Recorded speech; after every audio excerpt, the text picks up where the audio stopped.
Did you say? Dad, got potatoes. Where are we going? Potatoes. Okay.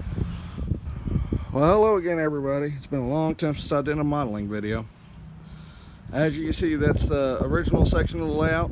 I know I've done quite a bit to it since the last video that I've taken, but I didn't have quite as good a lighting where I wanted to be.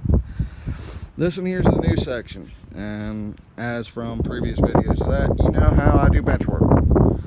So this is the new section.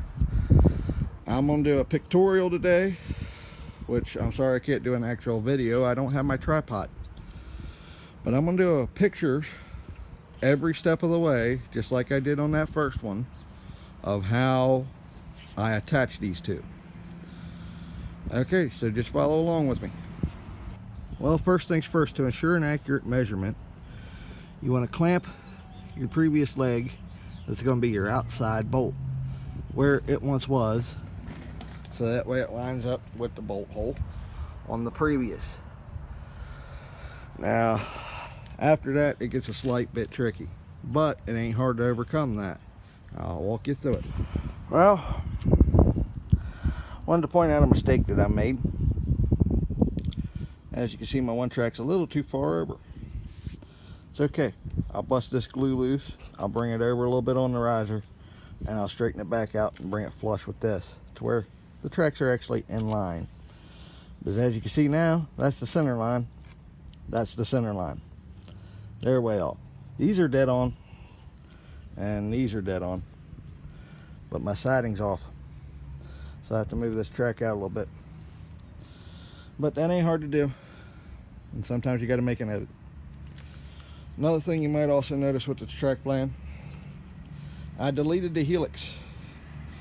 I decided it was just going to be too much trouble to build it, so I just deleted it.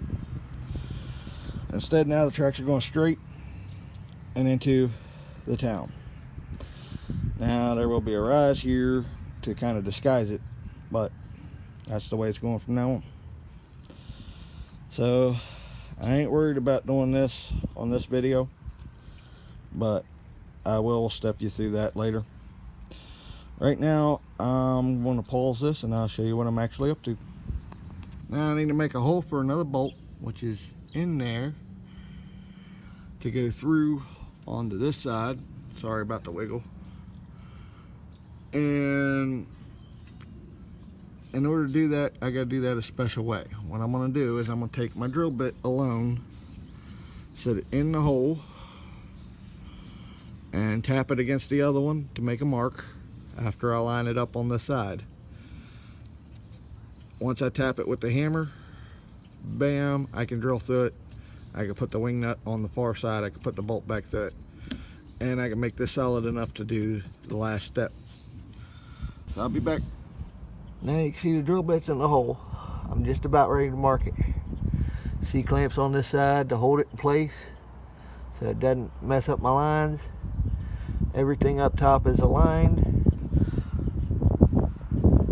So I'm going to tap that with a hammer just to make the mark on the other side, and then we can drill it through once I remove it.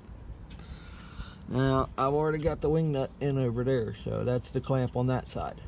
Once I get this on, the rest of it's just easy as pie. Well, I wasn't expecting the wind to blow. And there's our beautiful mark, just sitting right there ready for us to drill out. Let's get to drilling. And what we're looking at here is one pretty well solid piece of wood. So time to get it to line up every time, and I'll show you how I'm going to do that. See, this is a 3/8 dowel. I bought it at my local Walmart.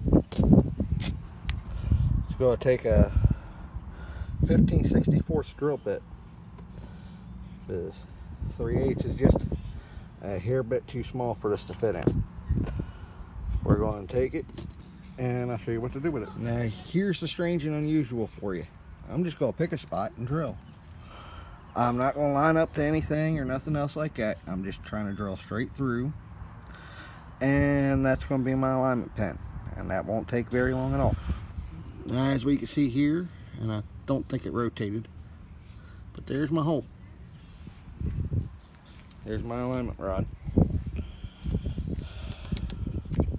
I'm not going to taper or anything else.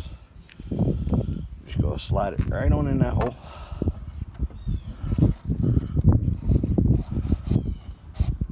And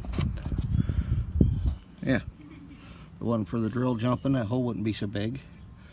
But the drill jumped on me. That's no big problem, because I don't mind a little bit of wiggle, but I don't need a whole lot. So what I'm going to do is I'm going to glue on the far side, and I'm going to cut off on this side, and then I'm done. And the alignment pin is in. And that way, every time I move the layout, it'll come right back to within, say, a 64th of an inch, where the heck it was before. Which is fine by me, but it's starting to rain, so I'm done for the day. Bye.